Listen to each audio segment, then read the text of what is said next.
ભગવાન રામચંદ્રજી અનેક દિવ્ય કાર્યો કરવા માટે પધાર્યા.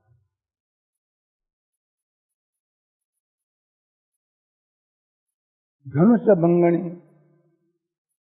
આમંત્રણ પત્રિકા જે આવી એ માત્ર માધ્યમ છે. અલૌકિક જે કાર્યો છે, જે લૌકિક દ્રષ્ટિથી સમજવા ઘણા કઠિન છે,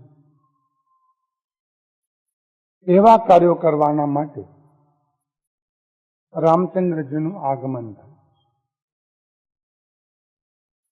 પહેલું કાર્ય મિથિલાપુરી જનકપુરી એ વેદાંતિઓની નગરી.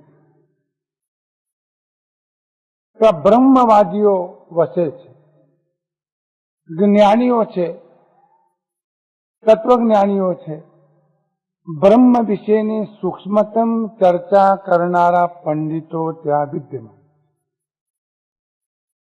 પણ એ શુષ્ક બની ગયા. જ્ઞાનની ચર્ચા કરતા કરતા હૃદય શુષ્ક બની ગયું, એટલે શુષ્ક જ્ઞાનીઓ બન્યા. જનક વિજયની વાત જુદી છે, યાજ્ઞવલ્ક્યજીની વાત જુદી છે, મૈત્રેયની વાત જુદી છે, ગાર્ગીની વાત જુદી છે, અષ્ટાવક્રજીની વાત જુદી છે. આ મહત્વની વિભૂતિઓ છે જનક વિજયના દરબારમાં. પણ બાકી જે વિદ્વાનો છે એ શુષ્ક છે. એમના હૃદયમાં ભક્તિનો રસ પણ નથી, અને એમના હૃદયમાં પ્રાણી માત્રનું દુઃખ દૂર કરવા માટેની કરુણાનો ભાવ પણ, તથા પ્રકારની જ્ઞાનીની અવસ્થા પણ નથી. જીવનમાં તે મોહ ઘટો પણ નથી, આસક્તિ ટળી પણ નથી. પણ અમે જ્ઞાની છીએ એ ભ્રમમાંથી બહાર આવતા અટવાઈ ગયેલા છે. એમને બોધ આપવાના માટે રામચંદ્રજી પધારે. આ એમનું મિશન છે. નિરર્થક રઘુનાથજી આવ્યા નથી. બીજું મહત્વનું કાર્ય, જનક વિજય તો છે જ, તે જીવન મુક્ત તો છે જ. ભગવાન કૃષ્ણ પણ એમને યાદ કરે છે, એવા પુરુષ છે. જો એમનો નાતો પરમ પ્રેમ સાથે, ભક્તિ સાથે જોડાય તો ભક્તિ અને જ્ઞાન એ બંને સિદ્ધાંતોની સંગતિ થાય, સંવાદ થાય, તો વિશ્વને એક બોધ મળે કે ભક્તિ જ્ઞાન વગર અધૂરી છે અને જ્ઞાન ભક્તિ વગર અધૂરું. ભક્તિ જ્ઞાન વગર અધૂરી છે અને જ્ઞાન ભક્તિ વગર અધૂરું છે. બંનેનો સંવાદ થવો જોઈએ, બંનેનું મિલન થવું જોઈએ. જ્ઞાન અને ભક્તિ એ બંને મળીને એક ધારા તૈયાર થવી. જ્ઞાન અને ભક્તિ બંને મળીને એક ધારા તૈયાર થવી જોઈએ. અને એ ધારા તો જ તૈયાર થાય કે જનક વિજય સ્વીકાર થાય. જનક વિજય એ વિજય પુરુષ છે. જનક વિજય વિદ્વાનોને માન્ય છે. જનક વિજય વેદાંતિઓને માન્ય છે. જનક વિજય પંડિતોને માન્ય છે. અને જનક વિજય લોકોને પણ માન્ય. એ જ સ્વીકાર કરી લે કે ભક્તિ અને જ્ઞાન એ બંનેનો સંવાદ જીવનમાં જોઈએ, મોટું કાર્ય થાય. આ બીજું કાર્ય હતું. એક ત્રીજું મહત્વનું કાર્ય આ જનકપુરીમાં થવાનું છે. અહીંયા પરાભક્તિની પ્રાપ્તિ પરબ્રહ્મને થવાની છે. પરાભક્તિની પ્રાપ્તિ પરબ્રહ્મને થવાની, અને ભગવાન રામચંદ્રજીને જીવન સહચર્ય પ્રાપ્ત થવાનું.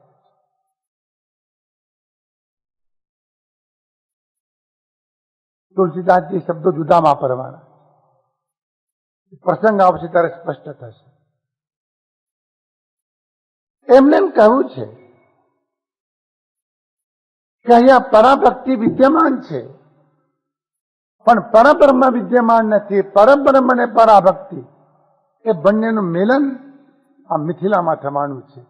પરાભક્તિનું પ્રતીક સીતાજી છે અને પરબ્રહ્મનું પ્રતીક ભગવાન રામચંદ્ર, અને એની સાથે જીવન સહચર્ય પ્રાપ્ત થવાનું. માત્ર રામચંદ્રજીને જ નહીં, લક્ષ્મણજીને, ભરતજીને અને શત્રુઘ્નજીને. એક જ ઘરમાંથી 4 દીકરીઓ દશરથ મહારાજાને ત્યાં આપવાની. 4 બહેનો એ 4 પુત્ર વધુઓ બનીને દશરથ મહારાજાના મહેલમાં આપવાની છે. 4 બહેનો એક જ ઠિકાણે પરણે, નાના મોટા ઘણા પ્રશ્નો ઉભા થાય. અહીંયા કોઈ પ્રશ્ન ઉભો થયો હોય તો રામાયણજીમાં વર્ણન નથી.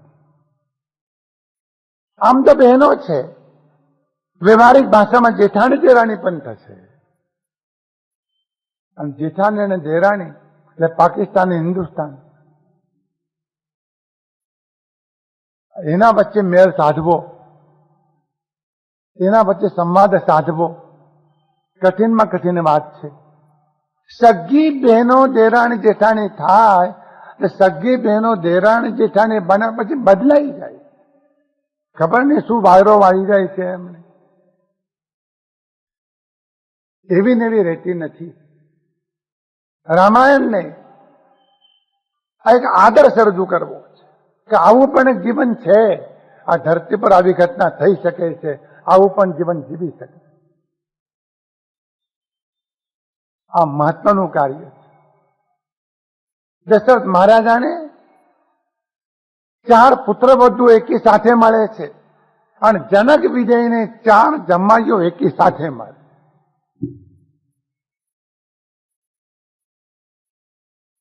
એક મહત્વનું કાર્ય એ હતું કે મિથિલા અને અયોધ્યા બંને વચ્ચે ભગવાન રામચંદ્રજીને બ્રિજ ઉભો કરવો છે, પુલ ઉભો કરવો. અને તો જ થાય કે દશરથ અને જનક બંને વચ્ચે સેતુ બંધાય. અને સેતુ બંધાવવાના માટે દીકરીની લેવડ દેવડ એ મોટો વ્યવહારિક ઉપાય.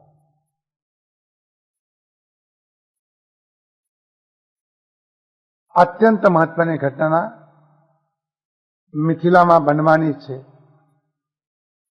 એમાંથી એક મહત્વની ઘટના, સૌથી પ્રથમ રાવણનું મિલન મિથિલામાં થાય. રાવણ કેવો છે જોવા મળ્યું છે. અને એની સાથે સાથે તે વખતના તમામ ભારતના શ્રેષ્ઠતમ રાજવીઓ એકત્રિત થયા છે. એના વચ્ચે ભગવાન રામચંદ્રજી પ્રગટ થવાના. એક મહત્વનું કાર્ય, ધગધગતા અગ્નિ જેવા પરશુરામજીને ઠારવાના છે. ક્રોધનું ઉગ્ર સ્વરૂપ, જાતિવાદનું ઉગ્ર સ્વરૂપ એના વંશજો આજે છે. ક્ષત્રિયના વંશજો આજે છે અને ગુજરાતમાં દેખાય છે. તલવાર લઈને મંડી પડ્યા છે. એ તો પરશુરામના વારસદારો નતા એ પેદા થયા. એ પરશુરામને પ્રેમનો પાઠ શીખવવો. પરશુરામ સંન્યાસી બન્યા, અવતાર ભલે કહેવાતા હોય, પણ 21 વખત ધરતી નિક્ષત્રિય કરી. એમને કહેવું હતું, શું કરો તમે? આ વેરથી વેર સમશે નહીં, પ્રેમથી વેર સમશે. વેરથી વેર વધે છે. વેરથી વેર વધે જીવનમાં, પ્રેમથી વેર સમે જીવનમાં. વેરથી વેર વધશે. ભગવાન બુદ્ધ કહેતા હતા કે લોહીથી ખરડાયેલું કપડું લોહીથી ધોશો ક્યારે પણ સ્વચ્છ નહીં થાય. વેરથી વેર શાંત નહીં થાય. આ બહુ પરશુરામજીને મળવો જોઈતો. પરશુ સિવાય વાત નહીં. યુદ્ધની ભાષા, હિંસાની ભાષા અને મૃત્યુની જ ભાષા, બીજી ભાષા જ એમને આવડે નહીં. ભગવાન રામચંદ્રજી પ્રેમનું કુંભ લઈને આવ્યા. આ પરશુરામને પાવાનું આઈ જ પી શકે. આ મિથિલાનગરીમાં વિશ્વામિત્રજીને વશિષ્ઠજી એના વચ્ચેનો વિવાદ કાયમ માટે શમી જાય તો બંને ઋષિઓ વચ્ચે એક સેતુ રચાય. અને એ મહત્વનું કામ રામચંદ્રજીને કરવું. છેલ્લી વાત, અહલ્યાનો ઉદ્ધાર કરવો હતો અને એના દ્વારા ભગવાન રામચંદ્રજીને જગતને એમ કહેવું છે કે પતિતમાં પતિત વ્યક્તિનો તિરસ્કાર તમે ન કરશો, અધમ વ્યક્તિનો તિરસ્કાર તમે ન કરશો, પાપીની નિંદા તમે ન કરશો. એનો પણ ઉદ્ધાર થઈ શકે છે. કોઈ ધન્ય પડે, કોઈ સત્પુરુષ મળી જાય, કોઈ ધન્ય પડે, સાકાર પરમાત્માને ચરણ રજ મળી જાય, પતિત પાવન થઈ શકે છે. નિંદા કરનારા નિંદા કરતા રહી જશે અને પતિત પાવન બને. એમાંય ભગવાન રામચંદ્રજીને સ્ત્રી જાતિનું સન્માન કરવું છે. એમને જેવો આદર સ્ત્રીઓને આપ્યો છે આ ધરતી પર બીજા કોઈએ આપ્યો નથી. અહલ્યા પ્રતીક છે એનું. પથ્થર જેવી, શીલા જેવી થયેલી અહલ્યાને એમને દિવ્ય સ્વરૂપ અર્પણ કર્યું. જળ જેવી સ્ત્રીને દિવ્ય સ્વરૂપ અર્પણ કરવાનું કામ ભગવાન રામચંદ્રજી કરે. આવા અલૌકિક દિવ્ય કાર્યો મિથિલામાં કરવાના માટે ભગવાન રામચંદ્રજી પધારે. રામાયણ કથા એ કથા નથી. રામાયણની કથા એ જીવનની અલૌકિક ઘટના અને એક મહત્વનું કાર્ય ભગવાન રામચંદ્રજીને કરવું છે. અને તે કાર્ય એ કે વિશ્વામિત્રજી એ ક્યારે પણ આ પરબ્રહ્મ પરમાત્માને પ્રગટ ન કરે, ગૂઢ રાખે ને ગુપ્ત રાખે. તુલસીદાસજી અદભુત વાત કરી છે. જીવને જાહેર થયા વગર ચાલતું નથી અને પરમાત્માને જાહેર થવું ગમતું. ક્વોલિટેબલ ડિફરન્સ. આપણને જાહેર થયા વગર ન ચાલે, જાહેર કર્યા વગર ન ચાલે. કંઈ પણ કર્યું હોય જાહેર કર્યા વગર ન. આખો રૂપિયો નાખ્યો રામજી મંદિરમાં, ખબર છે? આખો રૂપિયો પૈડા જેવડો, એક ઠેકાણે 10 ઠેકાણે કે ડઝન કેળા મૂક્યા હનુમાનજીની પાસે. નાના નાના હતા જરા મૂક્યા. આ જીવ એવો છે, એને કયા વગર ચાલતું નથી અને પરમાત્માને પ્રગટ થવું નથી. વિશ્વામિત્રજી પ્રગટ કરી રહ્યા છે. અહીંથી ઘટનાનો પ્રારંભ થાય. કથા સાથે ચાલે છે પણ ઘટનાઓ મહત્વની છે, કથા મહત્વની નથી. ऋषय संग रघुवंश मणि करी भोजन विश्राम, बैठे प्रभु भ्राता सहित दिवस रहा भरी जाम. ऋषियों સાથે રઘુકુલ તિલક મણિ ભગવાન રામચંદ્રજી અને લક્ષ્મણજી ભોજન કરીને વિશ્રામ કરે. પરમ આનંદમાં લક્ષ્મણજી સાથે ભગવાન રામચંદ્રજી બિરાજ્યા છે. આજુબાજુમાં ઋષિઓ છે. થોડો દિવસ બાકી રહ્યો છે, રાત્રિને વાર છે. એના પહેલા વિશ્વામિત્રજી ગુપ્ત રહસ્ય પ્રગટ ન કરે, એ ઉપર પડદો પડે એ માટે રઘુનાથજી એક નાનકડી લીલા કરે.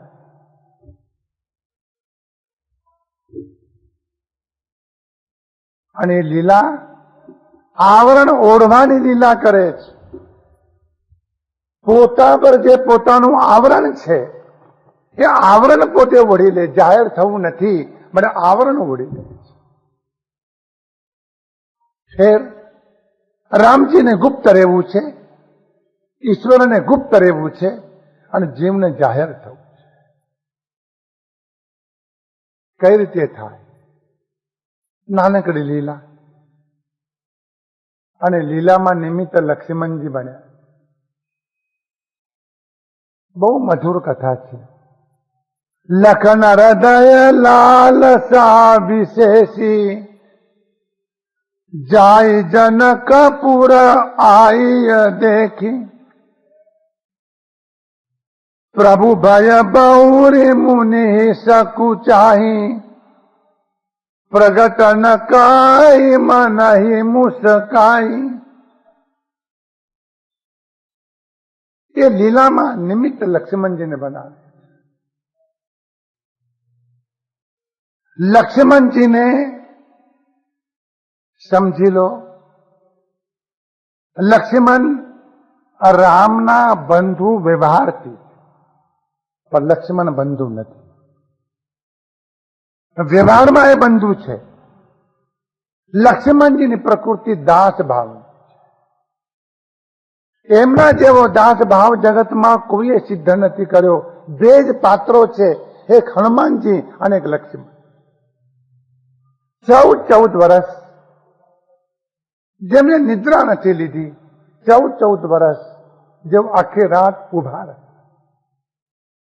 14 વર્ષ જેમને ઉર્મિલાનો ત્યાગ કર્યો છે, 14 વર્ષ જેમને સંસારના ભોગો છોડી દીધા. દાસ ભાવ. આવી અલૌકિક સેવા લક્ષ્મણજી જ કરી શકે. અને રામજીનું સુખ, રામજીનું સુખ એ જ લક્ષ્મણજીનો આનંદ.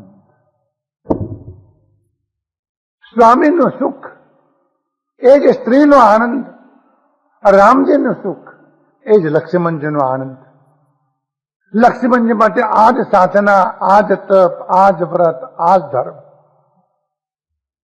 એક અર્થમાં લક્ષ્મણજી પુરુષ છે, પણ પતિવ્રતા સ્ત્રી કેવી હોય તેનું દર્શન લક્ષ્મણજીમાં થઈ શકે. રામજીનો ભાવ લક્ષ્મણજીની પ્રિય. આવા લક્ષ્મણજી ભગવાન રામચંદ્રજી વિશ્વામિત્રજી પાસે નિવેદન કરે છે, ગુરુદેવ,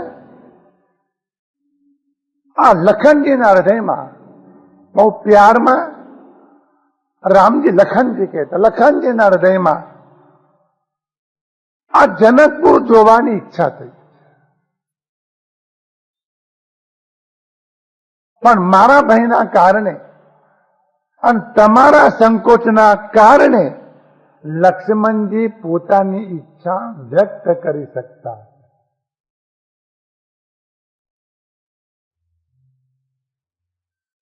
શબ્દો પ્રત્યેક જે વાપર્યા છે અદભુત વાપર્યા. પ્રભુ ભાઈ શબ્દ વાપર્યો છે.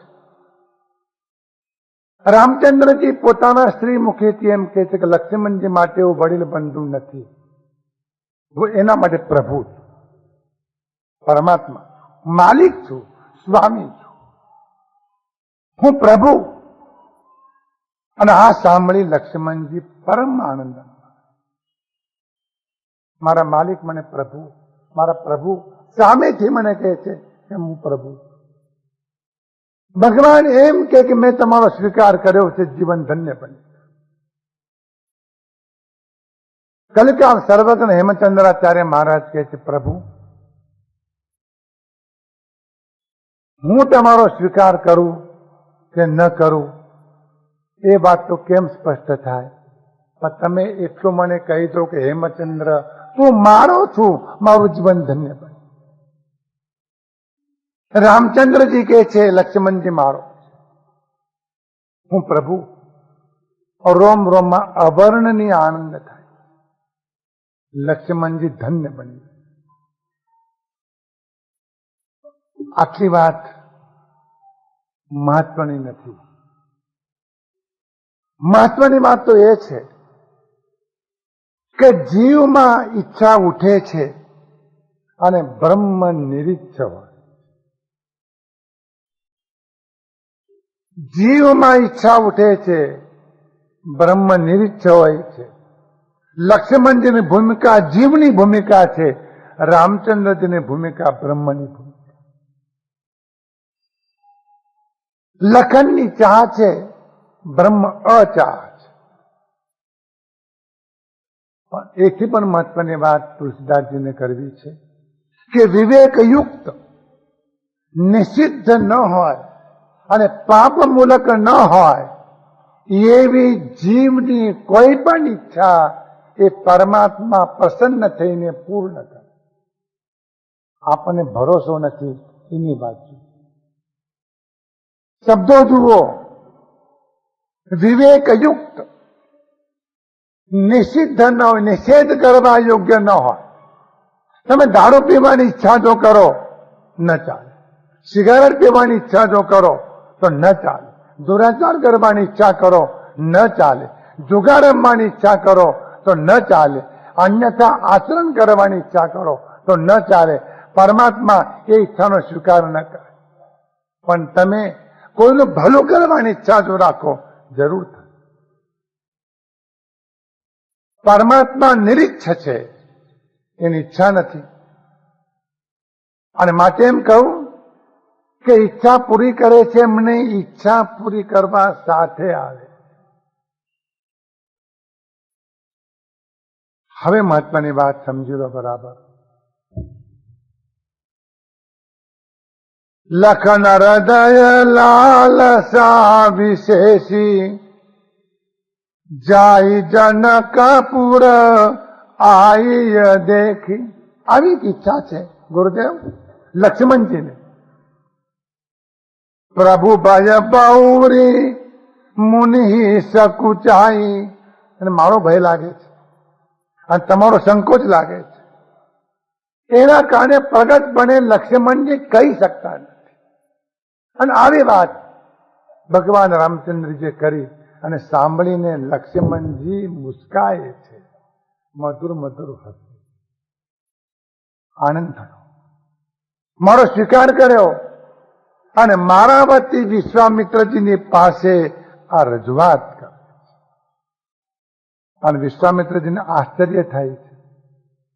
પહેલું આશ્ચર્ય તો એ થયું, અને થવાનું કારણ પણ સાચું છે.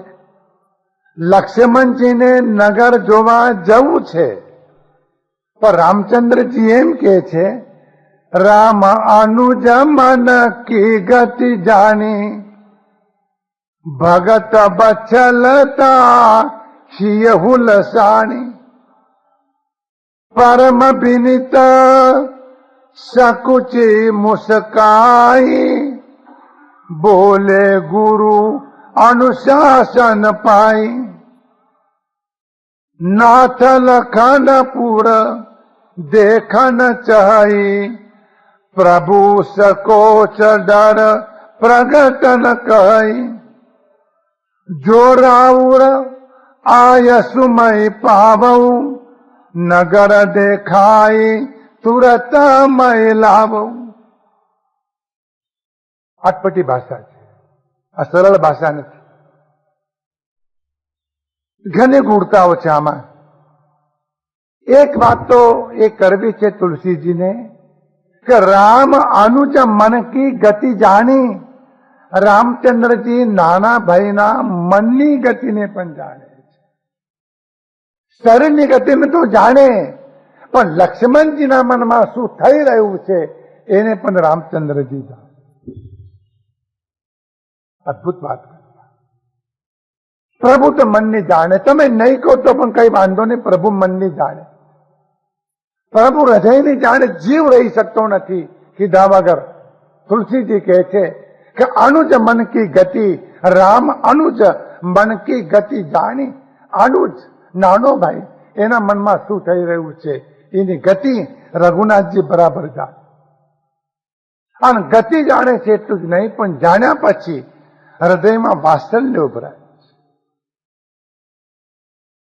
પરમ વિનય અને સંકોચનો ભાવ છે. એટલા માટે વિશ્વામિત્રજીને ગુરુદેવને પૂછે છે કે ગુરુદેવ, આપ જો આજ્ઞા આપો તો હું નિવેદન કરું. મારે આપણે કંઈક પૂછવું છે, પણ આપ પહેલા આજ્ઞા આપો. આપ પ્રસન્ન હો, આપ રાજી હો, આપ આજ્ઞા આપો તો પૂછવું એમ નહીં, નિવેદન કરો. પૂછવાનો શબ્દ જ નથી રામાયણમાં, નિવેદન શબ્દ. પણ આપ આજ્ઞા આપો તો, આપ આજ્ઞા ના આપો તો નિવેદન પણ ન કરું. અને સાંભળીને વિશ્વામિત્રજીનું હૃદય ઠરે. કેવું બોલે છે રામચંદ્ર! એ જાણે છે કે પરબ્રહ્મનું પ્રગટ સ્વરૂપ છે, પણ કેવો વિનય, પરમ વિનય.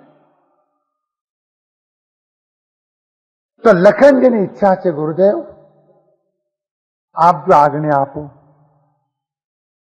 તો મિથિલા નગરી જનકપુરી એમને જોવી છે અને હું બતાવવા છું. રામાયણ એમ કહે છે કે લક્ષ્મણજી ને રામજી બંને સાથે આવ્યા. રામજી પહેલા આવ્યા હોય અને લક્ષ્મણજી પછી આવ્યા હોય, અને રામજી પહેલા રહીને મિથિલા જોયું હોય અને લક્ષ્મણજી પછી આવ્યા હોય અને મિથિલા બતાવવા જવાનું હોય તો વાત જુદી છે. આ તો રામજી એમ કહે છે કે લક્ષ્મણજીને જોવાની ઈચ્છા છે અને આપ આજ્ઞા આપો તો બતાવી આવું. વિશ્વામિત્રજીને આશ્ચર્ય થાય છે. નગર દેખાય તુરત મેં લાવું.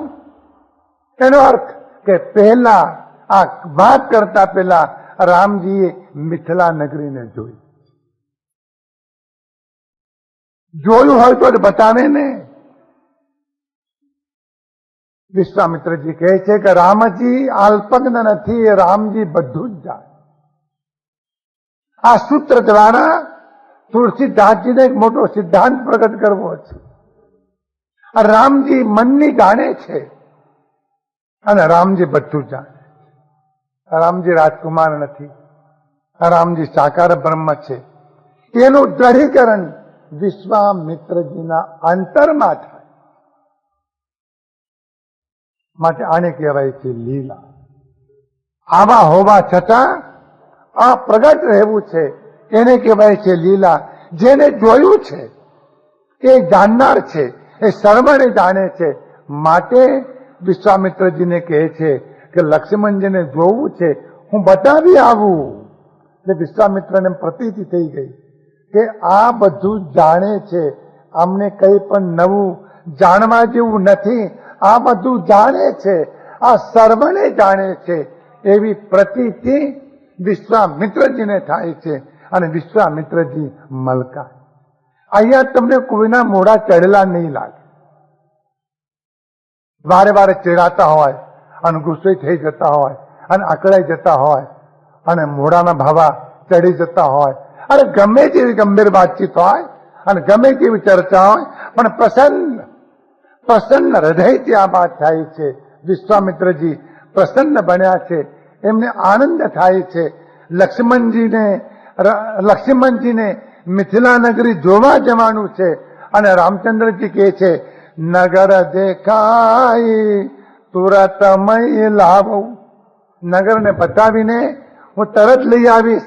અમે રખડવા નહીં જઈએ, ત્યાં કઈ ખોવાઈ નહીં જઈએ, અને પાછા તરત આવીશું. અમે વિલંબ નહીં કરીએ. જે કામ માટે જઈએ છીએ એ કામ માટે જઈને અમે તરત પાછા આવી જઈશું. અમે ક્યાંય પણ બેસીશું નહીં, ક્યાંય વાત કરીશું નહીં, ક્યાંય રખડવા જઈશું નહીં. આટલું કાર્ય પૂરું કરીને અમે આવીશું. તુલસીદાસજી કહે છે કે જીવને જાણવું જો હોય તો પરમાત્મા જ્ઞાન આપવા તૈયાર.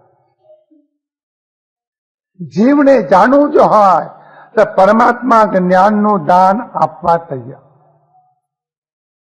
સુની મુનિ શું કહ બચન સપ્રીતિ કસન રામ તુમ રાખું નીતિ. धर्म से तू पालक तुम ताता, प्रेम विबस सेवक सुखदाता। વિશ્વામિત્રજી રામચંદ્રજી પૂછ્યા પછી એમ કહે છે કે રામજી, ત્રણ વાતો તમારા જીવનમાંથી સિદ્ધ થાય છે. પહેલી વાત, એમને સાનંદ આશ્ચર્ય થયું. વિશ્વામિત્રજીને સાનંદ આશ્ચર્ય થયું અને આશ્ચર્ય થયા પછી વ્યક્ત કરે છે કે તમારા જીવનમાંથી ત્રણ વાતો સિદ્ધ થાય છે. પહેલી વાત, તમામ નીતિના ધર્મનું પાલન કરનારા તમે છો તો પરબ્રહ્મ પરમાત્મા. આવા હોવા છતાં નીતિનું જે મૂલ્ય છે, નીતિની જે મર્યાદા છે, નીતિનો જે ધર્મ છે, એનું પાલન કરનારા. બીજી મહત્વની વાત, આ નીતિ અને ધર્મ બંને જુદા છે. નીતિ પ્રારંભ છે, ધર્મ એના કરતા વિશેષ અવસ્થા છે. મહારાજ, તમે ધર્મની મર્યાદાનું પણ પૂરેપૂરું પાલન કરનાર, નીતિની મર્યાદાનું પૂરેપૂરું પાલન કરનારા તમે છો. ધર્મની મર્યાદાનું પૂરેપૂરું પાલન કરનારા તમે છો. છતાં પ્રેમને વશ થઈને સેવકને સર્વ પ્રકારનું સુખનું દાન આપનારા પણ તમે છો. हिंदी में प्रेम के वशीभूत होकर सेवक को सर्व प्रकार का सुख देने वाले हो. आवा होवा छता आ तमारी खूबी छे. तुलसीजी कहे छे कि तमे शुष्क नहीं, तमे कठोर नहीं, तमे उपेक्षा करता नहीं, तमे आंख लाल करता नहीं, નીતિનું પાલન કરતા, ધર્મનું પાલન કરતા છતાં માનવના હૃદયને તમે છૂંદી નાખતા નથી, તમે સેપરેશન લાવતા નથી, તમે કોઈને દબાવતા નથી, તમે કોઈ પર ભય બતાવતા નથી, તમે શાસન કરતા નથી, અને છતાં તમે નીતિની અને ધર્મની મર્યાદાનું પૂરેપૂરું પાલન કરો છો. રામજી, તમારી અદ્ભુત કર એ સમજાય છે. રામજી ઉદાર છે. રામજી અત્યંત ઉદાર, અને ઉદાર છે માટે એમ કહે છે. અને ત્યાર પછી વિશ્વામિત્રજી આજ્ઞા આપે, જાઓ, તમે ખુશીથી જાઓ. જાય દેખી આવો નગરું, સુખ નિધાન દો ભાઈ, करऊ सफल सबके नयन, सुंदर बदन देखाई. આજ્ઞા આપી. રામ લક્ષ્મણજી ચાલ્યા,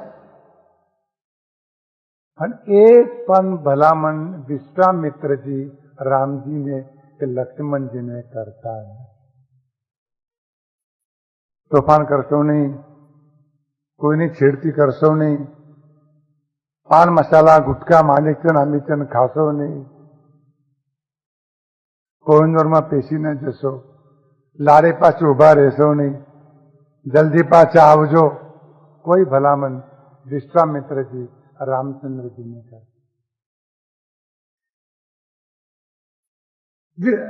વાલ્મીકીજી કહે છે કે કૃષ્ણને ભલામણ કરવી પડે, અને ભલામણ માને પણ નહીં.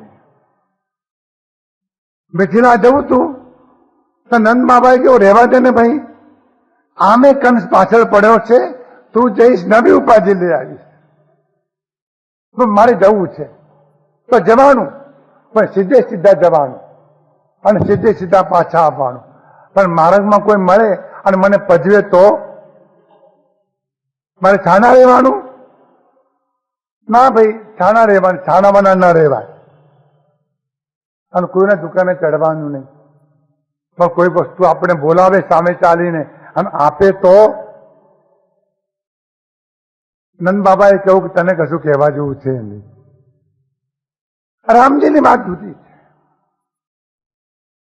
तुलसीजी કહે છે એક પણ ભલામણ વિશ્વામિત્રજી રામજીને લક્ષ્મણજીને કરતા. વિશ્વામિત્રજીને પરમ વિશ્વાસ. અને તે વખતે વિશ્વામિત્રજી રામજીને કહે છે કે રામજી,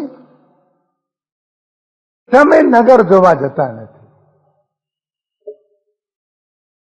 તમે નગર જોવા જતા નથી. તમે તો નગરવાસીઓને તમારો પવિત્ર મુખ દેખાડી નગરવાસીઓના નેત્રને સફળ કરવાના માટે જાઓ. આ યાદ રહેશે. આ તો સાકાર બ્રહ્મને આવું કુતૂહલ ન હોય કે લાવને સર્ગત જોઈ આવીએ, એવું કુતૂહલ ન હોય. તમે નગર જોવા નથી જતા પ્રભુ. તમે નગરવાસીઓને, તમામ નગરવાસીઓને તમારો પવિત્ર મુખ દેખાડી નગરવાસીઓના નેત્રને સફળ કરવા તમે નગર જોવા જતા નથી પ્રભુ. તમે જનકજીના નગરમાં આ શુષ્ક જે વેદાંતિઓ છે અને જે જ્ઞાનીઓ છે એમને ભક્તિનો પાઠ શીખવવા તમે જાઓ. કોણ કે? આ વિશ્વામિત્રજી. બહાનું છે. આ લક્ષ્મણજીને તમે જ ઉભો કર્યો હશે. આ બહાનું છે. તમારે નગર જોવા જવું નથી, પણ તમારા નગરમાં આટલા માટે. એથી મહત્વની વાત વિશ્વામિત્રજી કરે છે કે આ સુધીમાં અમે એમ સાંભળતા હતા કે ભક્ત ભગવાનના મંદિરમાં દર્શન કરવા જાય છે. આજે અમે એવું જોઈએ છે કે ભગવાન પોતે ભક્તોને દર્શન આપવા જાય. મિથિલા નગરના નગરવાસીઓ ભારે ભાગ્યશાળી. મિથિલા નગરના વાસીઓ ભારે ભાગ્યશાળી છે. સામે ચાલીને સાકાર બ્રહ્મ પરમાત્મા એમને દર્શન આપવાનું. અમે તો મંદિરમાં દર્શન કરવા જઈએ છીએ તો દર્શન થતા નથી, દર્શન કરતા નથી. અમે જે કરવા જઈએ છીએ એ જ કરીને આવીએ છીએ. ભગવાનના દર્શન સિવાય બાકી બધું કરીને આવીએ છીએ. પ્રભુ, તમે કૃપા કરીને આ નગરવાસીઓને દર્શન આપવા જાઓ. એમને જનકને ઘાયલ તો કર્યા. એમને જનકને ઘાયલ કર્યા. ગઈકાલે ઘાયલ થયા હતા. જનક વિધિ રોવા લાગ્યા હતા. તમે એમને તો બાણ માર્યું તમારા પ્રેમનું, પણ હવે આ જનકપુરીમાં રહેલા જ્ઞાનીઓને અને પંડિતોને પણ તમે ઘાયલ કરવા જાઓ. પ્રેમનું બાણ મારવા જાઓ છો રઘુવીર. અને લક્ષ્મણજીને આગળ નિમિત્ત બનાવો છો કે લક્ષ્મણજીને નગર જોવા જવું છે, માટે તમે અમને અનુજ્ઞા આપો. સુની મુનિ સુખ બચન સપ્રીતિ કસન રામ તુમ રાખું નીતિ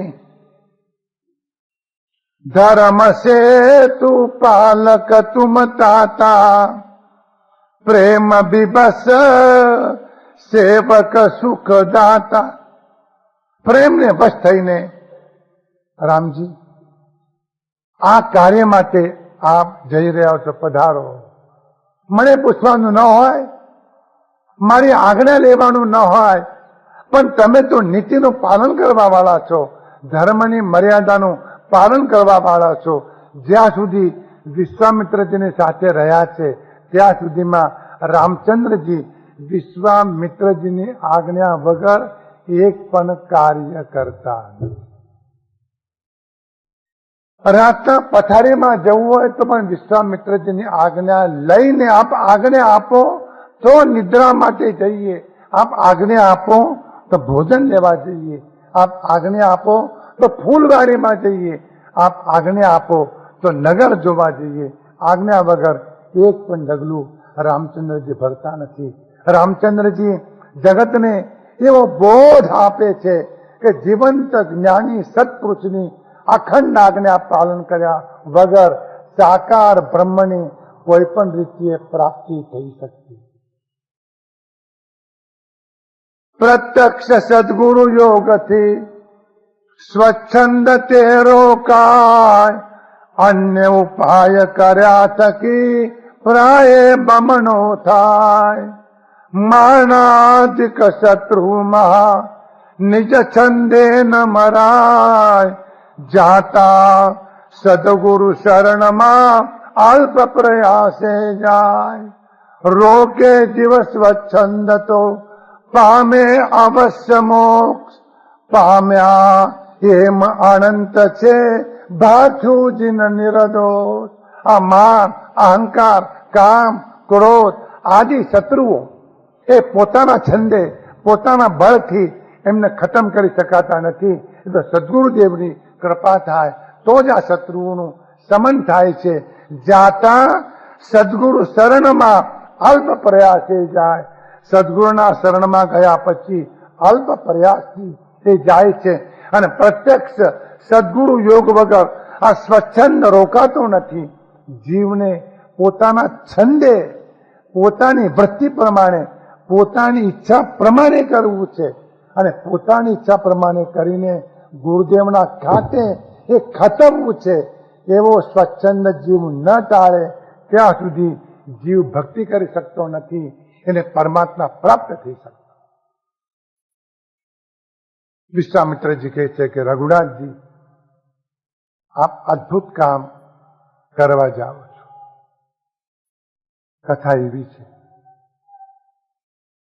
કથા એવી અદ્ભુત છે.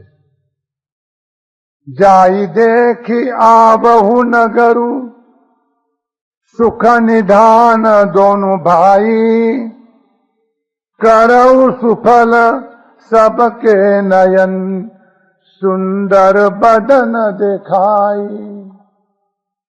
વિલંબ કર્યા વગર રામચંદ્રજી ને લક્ષ્મણજી બંને સાથે નીકળ્યા. ભાગવતમાં સુખદેવજીએ બે ગાથાઓ કહી. ભાગવતમાં સુખદેવજીએ બે ગાથાઓ કહી. અલૌકિક ગાથાઓ છે, દિવ્ય ગાથાઓ છે, દિવ્ય શ્લોકો છે. સુખદેવજી એમ કહે છે, ભગવાન રામચંદ્રજીનું જીવન ચરિત્રનું વર્ણન કરતા ભાગવતમાં સુખદેવજી એમ કહ્યું છે, સયૈ સ્પૃષ્ટિ અભિદ્રષ્ટો વા સંવિષ્ટો અનુગતોપી વા કૌશલાસ્તે યયુસ્થાનમ યત્ર ગચ્છન્તિ યોગિના. યોગીઓ જે સ્થાને જાય છે, યોગીઓની જે ગતિ થાય છે, યોગીઓને જે ધામ મળે છે, યોગીઓને જે સ્થાન મળે છે, યોગીઓ જે સ્થાને જાય છે તે સ્થાને મિથિલામાં રહેતા અને અયોધ્યામાં રહેતા સ્ત્રી અને પુરુષોને પણ તે સ્થાન પ્રાપ્ત થાય. કૌશલાસ્તે યયુસ્થાનમ. કૌશલ દેશ જેને પાટનગરી અયોધ્યા વાસીઓના સ્ત્રી અને પુરુષોને એ સ્થાન મળે છે કે જે સ્થાનમાં યોગીઓ જાય છે, જે સ્થાનમાં ધ્યાનીઓ જાય છે. શું કરવાથી, કઈ પ્રક્રિયાથી, કઈ મેથડથી? યોગીઓ તો યોગ સાધે છે, ધ્યાનીઓ તો ધ્યાન કરે છે, પણ આ કૌશલવાસીઓ, અયોધ્યાવાસીઓ એ સ્થાને જાય એ શું કરતા હશે? એ ચાર કાર્યો કરીને જાય. એ ચાર કાર્યો કરીને જાય છે. પહેલું કાર્ય સયૈ સ્પૃષ્ટિ. એ અયોધ્યામાં રહેનારા નર નારીઓમાંથી જે કોઈ ભાગ્યશાળી સ્ત્રી પુરુષોને ભગવાન રામચંદ્રજીના ચરણનો સ્પર્શ કરવાની તક મળી હોય. સ્પૃષ્ટિ એટલે સ્પર્શ. કોઈ પણ રીતિએ જેમને સ્પર્શ કરવાની તક મળી હોય, એક વખત અને માત્ર એક વખત ભગવાનના ચરણનો સ્પર્શ જેને કર્યો એની એ ગતિ થાય છે જે ગતિ યોગીઓની. વીજળીના કરંટને વારંવાર અડવાની જરૂર નથી.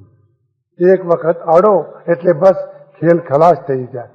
મારી વાત પર વિશ્વાસ રાખજો, શંકા કરશો નહીં.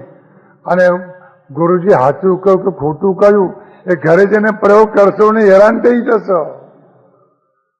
ડેફિનેટ 100% વાત છે. આંગળી અડાડી નથી વીજળીના કરંટને કે હરિહર પહોંચ્યા નથી. વીજળીના કરંટને આંગળી અડાડવાથી જો જીવ દેહમાંથી મુક્ત થઈ જાય છે, મરી જાય છે. પારસમણી લોઢાને અડે અને લોઢું કંચન બની જાય છે.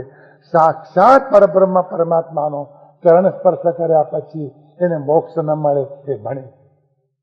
ઓહો, સુખદેવજી અદભુત વાત.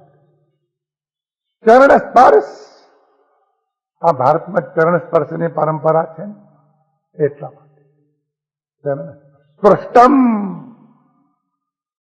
અયોધ્યાવાસીઓ ભાગ્યશાળી છે. હાલતા અને ચાલતા ભગવાન રામચંદ્રજી નગરમાં નીકળ્યા હોય, જે મળે એ ચરણને સ્પર્શ કરવા દેતા હતા. ભગવાન રામચંદ્રજી કરવા દેતા હતા. અને એમાં યુવાનો હોય, એકાદ વર્ગ લાખના ટેકે ટેકે આવ્યો હોય, યુવાનોને હાથ જોડીને કહેતા હતા, ખડે રહીએ ઉनको આને દો, ખડે રહીએ ઉनको આને દો. લાકડાને ટેકે ટેકે આવનાર વૃદ્ધને એ પાસે બોલાવતા, પાસે બોલાવતા. સામે ચાલીને જતા હતા, ઉભા રહેતા, આંખમાં ધર આંસુ નીકળતા. પ્રસ્તમ ભાગવતજીની વાત. અભિદ્રષ્ટો વા, અથવા તો દૂર રહીને આંખો ભરી ભરીને એક વખત આ રઘુનાથજીના દર્શન જેને કર્યા, દર્શન માત્ર દર્શન. દર્શનાત દુર્તધ્વંસી વંદનાત વાંછિત પ્રદ પૂજનાત પુરકશ્રી નામ જેના સાક્ષા સુરદ્રુમ દર્શનમ દેવદેવસ્ય દર્શનમ પાપનાશનમ દર્શનમ સ્વર્ગ સોપાનમ દર્શનમ મોક્ષ સાધનમ. માત્ર દર્શન, માત્ર દર્શન. એક વખત પ્રેમપૂર્વક પરમાત્માના દર્શન. નયના પ્રભુ દર્શન કી પ્યાસી, નયના પ્રભુ દર્શન કી પ્યાસી. બીજું કઈ અપેક્ષા? જીભ વરવે સંતે જીભને પણ ધન્ય છે. એક વખત ભરી ભરીને, આંખો ભરી ભરીને એ પરમાત્માને નિહાળી, એ સ્થાન મળે જે યોગીને મળે. સંવિષ્ટો, ત્રીજું સૂત્ર. જેમને આ સાકાર પરમાત્માને સાથે થોડીક મને વાત કરી, ક્યાંથી લાવો મળે? ક્યાંથી લાવો? એમ કહેવાય છે ગૌતમ સ્વામીજી 4 જ્ઞાનના ધણિયા, ભગવાન મહાવીરના શિષ્ય, આનંદ અલભજીના નિધાન હતા. જેના માટે હાથ મૂકે ને કેવળ જ્ઞાન થઈ જાય એવા એ લબ્ધિવંત પુરુષ હતા, જેમનું નામ લેવાથી રિદ્ધિઓ સિદ્ધિઓ પ્રગટ થાય. અંગૂઠે અમૃત બસ્યો લબ્ધિતના ભંડાર, શ્રી ગુરુ ગૌતમ સમરીએ વંચિત ફલદાતા. એવા ગૌતમ સ્વામી, એવા તો જ્ઞાની જેમનાથી શાસ્ત્રો પ્રગટ થયા છે, એવા જ્ઞાની ગૌતમ સ્વામીજી. એમનો કોઈ શિષ્યો પ્રશ્નો પૂછે, એમના કોઈ શિષ્યો પ્રશ્નો પૂછે. ભગવતી સૂત્ર છે આજે, એનું નામ છે વિવાહ પ્રજ્ઞપ્તિ. એ આજે વિદ્યમાન છે, પૂરું નથી પણ વિદ્યમાન છે. એ પંચમ અંગ છે, પરમ શાસ્ત્ર છે. ચાતુર્માસ દરમિયાન આચાર્યો, જૈનાચાર્યો એનો ભાવપૂર્વક વાંચન કરતા હોય છે. એ ભગવતી સૂત્રમાં 36,000 પ્રશ્નો, મોટા ભાગના પ્રશ્નો ગૌતમ સ્વામીજીએ પૂછ્યા છે. પણ એ પ્રશ્નો આજે અમે જો વાંચીએ તો અમને એવું થઈ જાય છે, અરે આ પ્રશ્નનો જવાબ તો આપણે પણ આપી શકીએ. આ પ્રશ્નનો જવાબ તો આપણે પણ આપી શકીએ એમ છીએ. એવા પ્રશ્નો ગૌતમ સ્વામીજીને શિષ્યો પૂછતા હતા. એનો જવાબ ગૌતમ સ્વામીજી આપતા નહીં, એ ભગવાન મહાવીરને પૂછતા. તો એમણે પૂછ્યું કે કેમ આ તમે આપી શકો એમ સર તમારો શિષ્ય આપી શકે. ગૌતમ સ્વામીજી કહેતા હતા એ બાણે મને ભગવાન મહાવીરના મુખના દર્શન થયા. એ બાણે ભગવાન મહાવીર સાથે મારે વાતચીતનો લાવો મળે. એ બાણે ભગવાન મહાવીર સ્વામીજી મને ગૌતમ કહીને બોલાવે, મને બહુ વાલું લાગે. ગોયમાં ગોયમાં ગોયમાં માધીમાં ગોયમાં એટલે ગૌતમ. જયારે ભગવાન મહાવીર ગૌતમ ગૌતમ મને કહીને બોલાવે છે, મારું જ્ઞાન ભૂલી જાઉં છું, મારું ધ્યાન ભૂલી જાઉં છું, મારો યોગ ભૂલી જાઉં છું અને માત્ર હું પરમ પ્રેમનો અનુભવ કરું. માટે હું પૂછું સંવિષ્ટો વાત કરી હોય, સ્પર્શ કર્યો હોય, દર્શન કર્યા હોય, વાત કરી હોય, ચોથું સૂત્ર અનુગતો પીવા. ભગવાન ચાલ્યા હોય ને એની પાછળ પાછળ 5 ડગલા ચાલ્યા.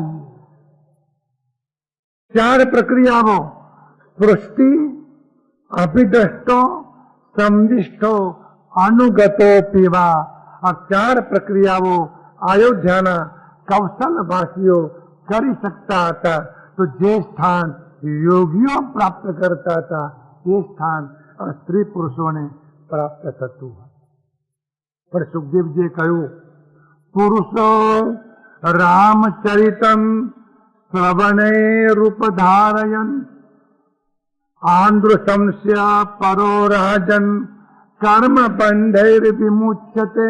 હે પરીક્ષિત, અત્યંત સરળતા પૂર્વક અને ઈર્ષાને દૂર કરીને અને મનમાંથી અહંકાર દૂર કરીને પુરુષોત્તમ એવા રામચંદ્રજી ભગવાનનું ચરિત્ર પ્રેમપૂર્વક જે શ્રવણ કરે છે એ સર્વ પ્રકારના કર્મોના બંધનમાંથી મુક્ત. આ બે અદભુત ગાથાઓ ભાગવતમાં સુખદેવજીએ કહી છે. એટલા માટે તુલસીજી કહે છે મુનિપદ કમલ બંદી દો ભ્રાતા ચલે લોક લોચન સુખદાતા. શું અદભુત શબ્દો છે. મુનિપદ કમલ બંદી દો ભ્રાતા ચલે લોક લોચન સુખદાતા. બાળક વૃંદ દેખી અતિ શોભા લગે સંગ લોચન મનુ લોભા. વિશ્વામિત્રજીના મુખમાંથી જેવા શબ્દો પ્રગટ થયા. હા રામજી, લક્ષ્મણજી તમને આજ્ઞા છે, લક્ષ્મણજી સાથે લેતા જાઓ અને નગર બતાવીને તમે આવો, તમને આજ્ઞા છે. એવી આજ્ઞા વિશ્વામિત્રજી રામચંદ્રજીને આપી છે. પણ આજ્ઞા મળતાને સાથે સ્કૂલમાંથી જેમ નિહાળ્યા દોડી જાય છે એમ રામજી દોડતા નથી. હવે તો છોકરાઓ પછી દોડે છે, શિક્ષકો પહેલા દોડે છે. શિક્ષકો પહેલા નીકળી જાય, જોતા જ હોય 5 વાગ્યા 5 વાગ્યા 5 વાગ્યા. આવા શિક્ષકોને વિદ્યાર્થીઓ નમસ્કાર ન કરે, કોનો વાંક આમાં, કોનો ગુનો? અમને ઘણા લોકો કહેતા હોય વ્યાખ્યાનમાં કહો કે વિદ્યાર્થીઓએ શિક્ષક પ્રત્યે વિનય કેવો રાખવો.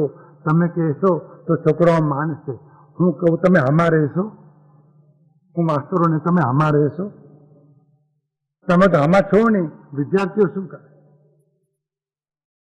મુનિપદ કમલ બંદી દો ભ્રાતા. બહાર જવું છે, મિથિલા નગરી જોવા જવું છે. બંને ભાઈઓ વિશ્વામિત્રના ચરણોમાં મસ્તક મૂકીને વંદન. તમને એમ થતું નથી આ જ્યારે ને ત્યારે વંદન? જીવનનો લાભો છે, જીવનનો લાભ. જેટલી વખત ગુરુદેવ મળે વંદન કરજો. પ્રેમપૂર્વક વંદન કરજો, ચરણોમાં માથું મૂકીને વંદન. મુનિ પાદ કમલ બાંધે દો ભ્રાતા, બંને ભાઈઓ વંદન કરીને જવાની તૈયારી કરે છે. ચલે લોક લોચન સુખદાતા, લોકોના આંખોને આનંદ આપવા વાળા એવા શ્રી રામચંદ્રજી અને લક્ષ્મણજી મિથિલા નગરીમાં નગરને જોવા જઈ રહ્યા. પ્રસંગ બદલાય છે, અહીંથી પ્રસંગ બદલાય. તુલસીદાસજી કહે છે કે ભગવાન રામચંદ્રજી અને લક્ષ્મણજી જેવા નગરમાં આવ્યા એની સાથે સૌથી પ્રથમ ભગવાન રામચંદ્રજીને બાળકો અને બાળકોનું ટોળું રામચંદ્રજીને સાથે ચાલ્યું. તુલસીદાસજી કહે છે કે સૌથી પહેલી અસર અને સૌથી વધારે અસર તો બાળકો પર છે. બહુ ભાવાત્મક વાત કરે છે. વાલ્મીકીજી એમ કહે છે કે જેવો બાળક જેવા સરળ બનશે, નોંધ રાખજો, બાળક જેવા સરળ બનશે, બાળક જેવા પ્રેમાળ બનશે, બાળક જેવા નિર્દોષ બનશે, બાળક જેવા પવિત્ર બનશે, બાળક જેવા નિષ્કપટી બનશે, બાળક જેવા માયા રહિત બનશે, બાળક જેવા દંભ રહિત બનશે, બાળક જેવા જિજ્ઞાસુ બનશે, એમના પર પરમાત્માના દર્શનની તરત અસર થશે. બાળક જેવા નિર્દોષ બાળક બનો, એટલે બાળક જેવા નિર્દોષ બનો, બાળક જેવા કોમળ અને બાળક જેવા કોરી સ્લેટ, બાળક જેવા ફ્રેશ, દોર ડાયા નહીં, પંડિત નહીં, આપણા જેવા ખાઈ બધેલા નહીં, બુઠ્ઠા હૈયાના નહીં. જેટલી કાઠિયાવાડમાં કહેવત છે, કાઠિયાવાડો મોટી પાઘડી પહેરે. પછી વાત કરતા હતા કે જેટલા પાઘડીના આટા એટલા પેટમાં આટા. ભગવાન ન મળે તો અમે આવો ને તો ભગવાન થતી જાય, છેતારો, આનાથી બચો. બાળકોનો સંગ લાગ્યો છે. કૃષ્ણના ગોવાળી આગળ કાશીનો પંડિત પાણી ભરે. રામજી કૃષ્ણના ગોવાળી આગળ મોટો કોલેજનો પ્રોફેસર પાણી ભરે. માફ કરજો, પ્રોફેસરો બેઠા હોય. જો શું તમારા મનમાં તમે સમજો છો? અમે એમએડ થયા ને બીએડ થયા ને શું પાણી ભર્યું? અરે કૃષ્ણના ગોવાળિયા, એમનો જે પ્રેમ, કૃષ્ણ એમને સાથે બેસતા હતા, સાથે ભોજન કરતા હતા, અને ત્યાંથી લાવેલું બાળકોએ સાથે લાવેલું એ વેચીને ખાતા હતા. અરે જીવનમાં ધન્યતા તો અનુભવો. દિલ્હીથી રાષ્ટ્રપતિ આવે તમારા ઘરમાં, તમારા કુટુંબમાં, અને સાથે બેસીને ભોજન કરે. તમે ઓલું મૂવી ઉતાર્યા વગર રહો અને એમ કયા વગર રહો. અમે ગામમાં ગયા હતા, કટોસન રોડ, દાદરામાં એક ફોટો લટકાવેલો. મોરારજીભાઈ બેઠા હતા, આના ભાઈ હાથમાં ચાનો કપ લઈને ઉભા રહ્યા. એ ભાઈ એમ કહ્યું કે મારા જીવનની ધન્ય પર આ હાથમાં ચાનો કપ લઈને હું ઉભો રહ્યો મોરારજીભાઈની પાસે. આ મારા જીવનની ધન્ય પર. કોઈ હોટેલમાં વેટર થયા હો તો પણ ચાલત. આ જીવનની ધન્ય પણ નથી. પરમાત્મા સાથે બેસીને ભોજન કરે. ઉદ્ધવજીને કહું, ગોવાળિયા હોય, તમારું જ્ઞાન તમારી પાસે રાખો. ભગવાન રામચંદ્રજી અને લક્ષ્મણજી હવે નગરમાં નીકળ્યા. હવે પછી તુલસીદાસજી નગરના લોકોનું વર્ણન કરે, નગરીનું વર્ણન કરે છે, નગરની સ્ત્રીઓનું વર્ણન કરે છે. અને તુલસીદાસજી આશ્ચર્ય વ્યક્ત કરે છે કે નગરની જે સ્ત્રીઓ સખીઓ પરસ્પર વાતચીત કરે છે, અને વાતચીત કરતા કરતા કોઈ સખી બીજી સખીને એમ કહે છે કે અમને તો ખબર છે આ દશરથ મહારાજાના દીકરા છે, અહલ્યાજીનો ઉદ્ધાર કરીને આવ્યા છે, અને આ વિશ્વામિત્રજીને સુબાઓને મારી પજવતા હતા, એમને એ ઠેકાણે મૂકીને આવ્યા છે. સખી પૂછે છે કે તને આ ક્યાંથી ખબર પડી? કે હું માહિતી લઈ આવી. તુલસીદાસજી કહે છે મને મૂંઝવણ થાય છે, સ્ત્રીઓની આ કઈ કળા છે કે આવી માહિતી પર દઈને મેળવી લે છે? આ કઈ મેથડ છે એમની પાસે? આ જાણ્યા વગર, મળ્યા વગર, બોલ્યા વગર ખબર પડી કઈ રીતે? ધન્યવાદ, સ્ત્રીઓને કંઈક આવડત હશે, ભગવાન જાણે, આપણે કઈ જાણવાની જરૂર નથી. પણ તુલસીદાસજીને આશ્ચર્ય જરૂર થયું, આ જાણ્યું કઈ રીતે? નગરના બાળકોનું વર્ણન છે. આ વર્ણન કુતૂહલ માટે નથી. તુલસીદાસજી ના પાડે. અમારા રામાયણની કથામાં કુતૂહલ નથી. સીતાજીના સ્વયંવરની અને લગ્નની કથા પણ અહીંયા આવશે. પણ તુલસીદાસજી ખુલાસો કરે છે કે અમારી આ કથા એ શૃંગારની કથા છે. એ સ્ત્રી પુરુષના લગ્નની કથા નથી, કે પરાભક્તિ અને પરબ્રહ્મના મિલનની કથા. માટે તુલસીદાસજીએ સીતાજીના દેહનું ક્યાંય વર્ણન નથી કર્યું. કાલિદાસે કર્યું હશે, ભવભૂતિએ કર્યું હશે, બાણ કવિએ કર્યું હશે. સીતાજીએ નથી કર્યું, તુલસીજીએ નથી કર્યું, વાલ્મીકીજીએ નથી કર્યું. માં છે, જગત જનની છે, એના અંગ સામે જોવાનું ન હોય, એનું વર્ણન કરવાનું. માં સમંદરનો સાગર હોય તો પણ તું બહુ રૂપાળી, એ માને ન કહેવાય. આ માં ભક્તિ રસની કથા છે. તુલસીજી શૃંગારની કથા કરતા નથી. પણ તુલસી રામાયણમાં લગ્નનું વર્ણન ઘણું ઓછું છે. તુલસી રામાયણમાં શૃંગારની કથા નથી. તુલસી રામાયણમાં શાંત રસની કથા છે, ભક્તિ રસની કથા છે, પ્રેમ રસની કથા. રામચંદ્રજી, લક્ષ્મણજી નગરમાં નીકળ્યા છે. આવતીકાલે શું શું થાય છે એ આવતીકાલે જોવાનું થશે. ધન્યવાદ. આદા ધીરજ.